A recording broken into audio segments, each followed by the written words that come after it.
Hello and welcome to another motorcycling video. I guess I am just riding around Launceston, and as you're probably aware from previous motorcycling videos, recording the audio later. What I'm going to talk about today is to do with fuel efficiency labels that you see on the windscreens of new cars, and I'm going to talk about that because of a recent decision by the High Court of Australia that has had an impact on the information that is supplied on those labels. Now, before I do that, I should make a few disclosures. Number one is that I'm not a lawyer. I have no legal training at all. So all I'm trying to do here is explain in what I understand to be simple terms the decision of the High Court and the implications of that for the information displayed on these fuel efficiency labels or stickers. The other thing I should say at this point is that my commentary is not meant to be a criticism of any company, any individual involved in the litigation, or anybody involved in making decisions in regard to this matter. It's just I'm trying to explain a decision in what I think are layman's terms, if you like, so that ordinary people can understand what has happened here. Now, let's start at the beginning. Fuel efficiency labels, or fuel economy labels, whatever you want to call them, have been mandated on Australian vehicles since 2001, according to the research I did for this video. The label requires that the manufacturer of the vehicle must display on the front windscreen of the vehicle information about the fuel economy, that is, in how many litres of petrol are used per 100 kilometres in the urban cycle, in the extra urban cycle, and also how many kilograms of CO2 are emitted from the tailpipe per 100 kilometres of travel. Now, this information is meant to help consumers to make informed choices about which are the cleanest, greenest cars for them to buy. The particular matter that I'm referring to relates to a gentleman who bought a Mitsubishi Triton Ute. He owned a 2008 model, and at some point he decided that he needed or wanted to upgrade to a newer version.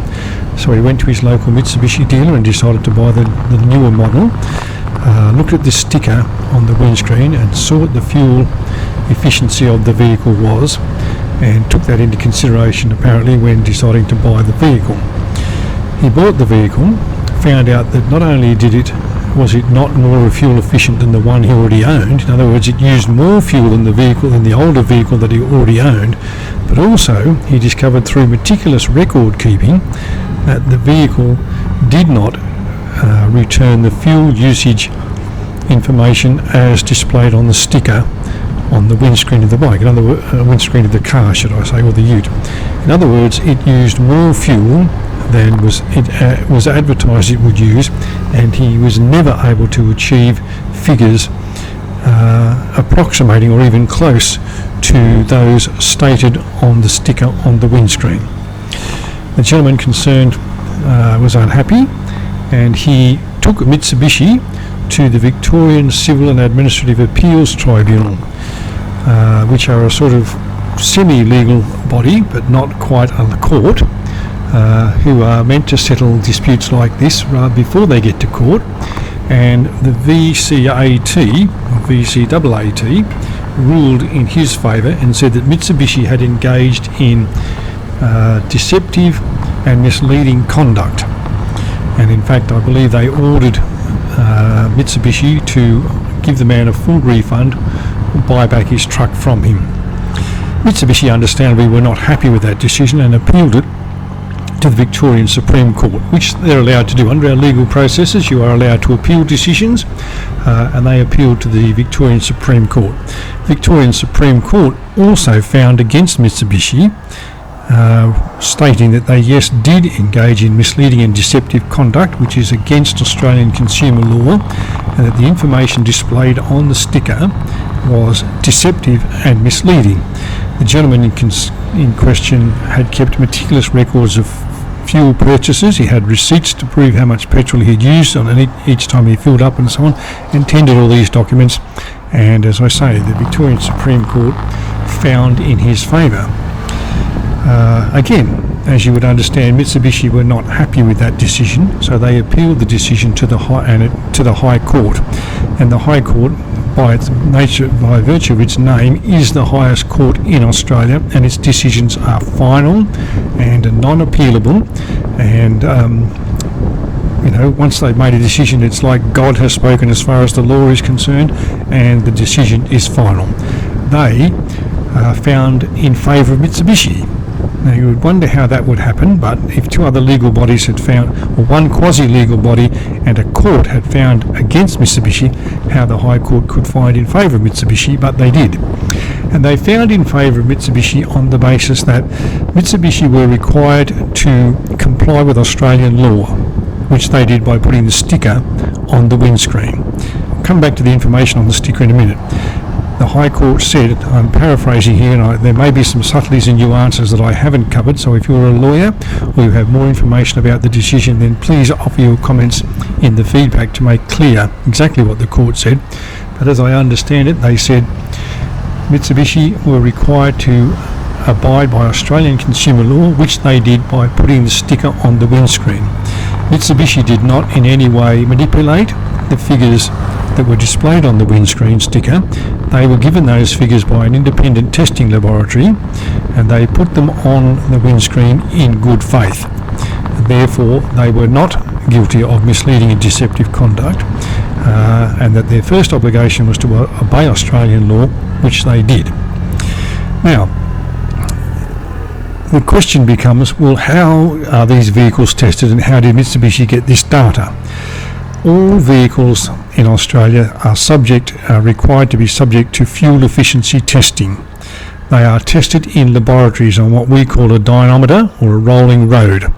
They are not tested on the road. They are tested in a laboratory where the temperature is set between 20 and 25 degrees, where every single variable that can be controlled is controlled. For the urban test, they are tested with the vehicle travelling at the equivalent of 19 kilometres per hour for a period of time, and for 1/3 of its time spent sitting idling.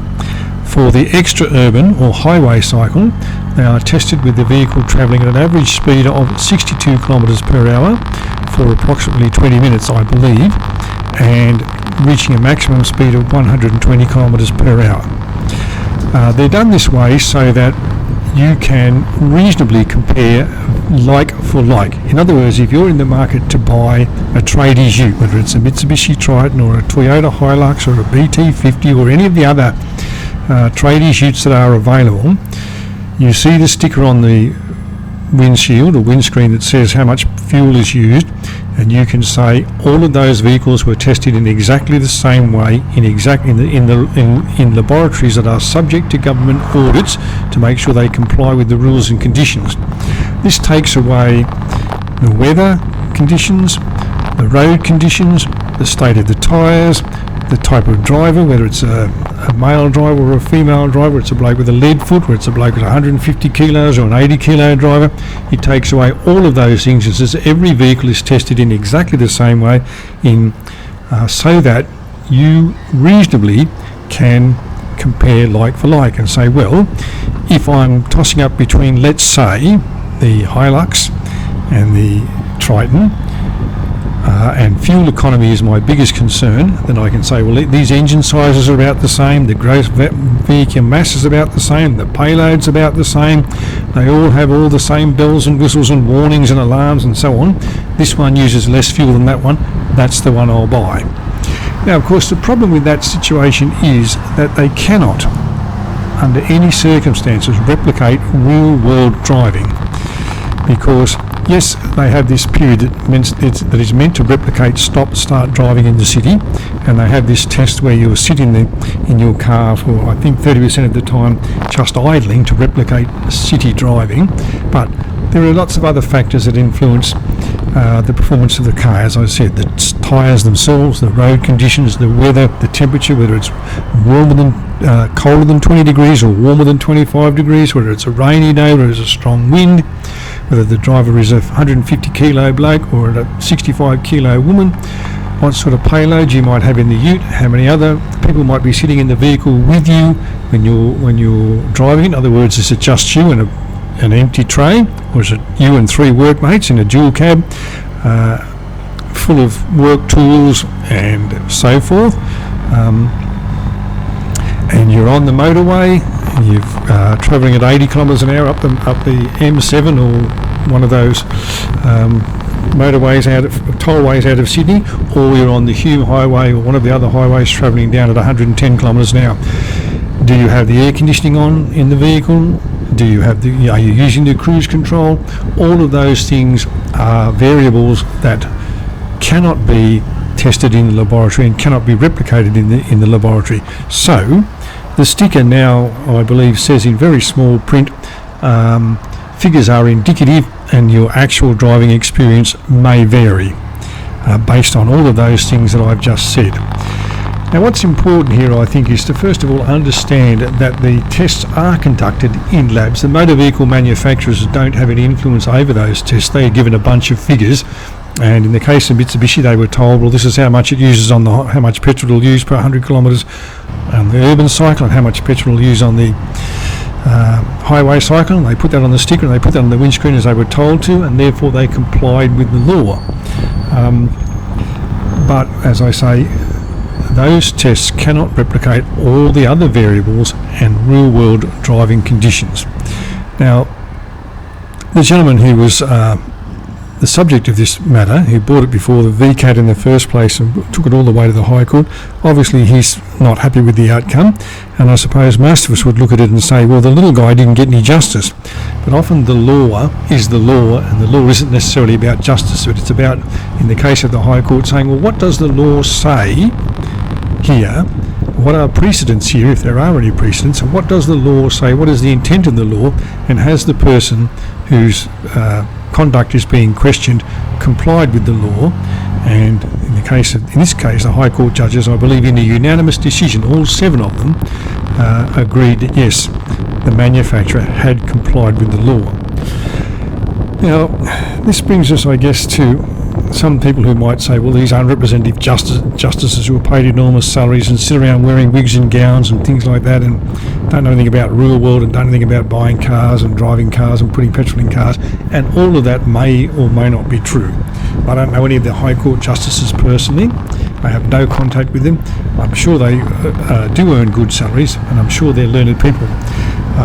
We don't want to, in my view, digressing from the subject for a moment, go down the road of having judges elected by the people as they do in America, because then you have this situation where judges are labelled as a Democrat or a Republican or appointed by this president or that president, rather than being appointed because of their legal expertise. I suspect in regard to purchasing cars, I'm not sure how much notice people take of those stickers in any case. Everybody buys cars for different reasons. Some people buy a car because of the brand and the look and what they would like to say about themselves and what they would like other people to know about them by owning that car. So if you drive a Mercedes or a BMW or an Audi or a Porsche, you want to say something about yourself and you want other people to know something about you on the basis of the car that you own. If you drive a large SUV, you might want to be giving people the impression that you do a lot of off-roading. Whether you do or you don't doesn't matter. You might want to give people that impression. I suspect that perhaps people don't take a lot of notice of that fuel economy sticker and are not necessarily aware of what it means or how it's tested. But maybe the cost of fuel being what it is now, which is well over $2 a litre and certainly not ever going to get any cheaper, people might start to take a bit more notice of it. But you do need to understand that what is on the sticker is an indicative figure, not an actual figure based on the way you drive your vehicle. I suspect, however, that there are lots of other variables that influence what vehicle a person buys. Obviously, price is one feature. If you're a person who can afford, for whom the price doesn't matter, then fuel economy is not going to matter that much either. But if you're a person who's buying a car on a budget, saying, well, I've got 35 or 36 or between 35 and 40,000 to spend, then price is going to be a factor, and fuel economy is going to be a factor as well. But I also think that one of the things that influences our choices about cars is brand loyalty. In other words, if you've always driven Toyotas, unless you have a particularly bad experience with a Toyota, or you have a particularly bad experience with a Toyota dealer, and I suspect Toyota makes sure that A, you don't have a bad experience with a Toyota, and B, that you don't have a bad experience with a Toyota dealer, you will continue to drive Toyotas because there's no reason not to, unless you were in the market for a new car, you went to your Toyota dealer, you thought your car was worth more than they were prepared to offer, and you went down to the road to the Mazda dealer or the Hyundai dealer, and they gave you more for your car than the Toyota dealer was, and therefore you bought a Mazda or a Hyundai. So I suspect brand loyalty has a lot to do with the type of car or the brand of car that you buy, and maybe fuel economy isn't the biggest factor, bearing in mind that all modern cars have all these alarms and bells and whistles and lane keeping assistance and rear traffic assistance and so on, and so cameras all over the place and so on and so forth. Fuel economy may be an issue. All I'm saying here is it's important to note that when you look at what's on the sticker, you have to understand that the figure that's shown on the sticker is achieved through testing in a laboratory and may not be reflected in your actual real-world driving experience for all the reasons that I have explained in this video to this point. Well, thank you for watching and listening. I hope you've learned something and enjoyed the scenery around Launceston while you've been listening, and I'll talk to you again when I'm making the next motorcycling video.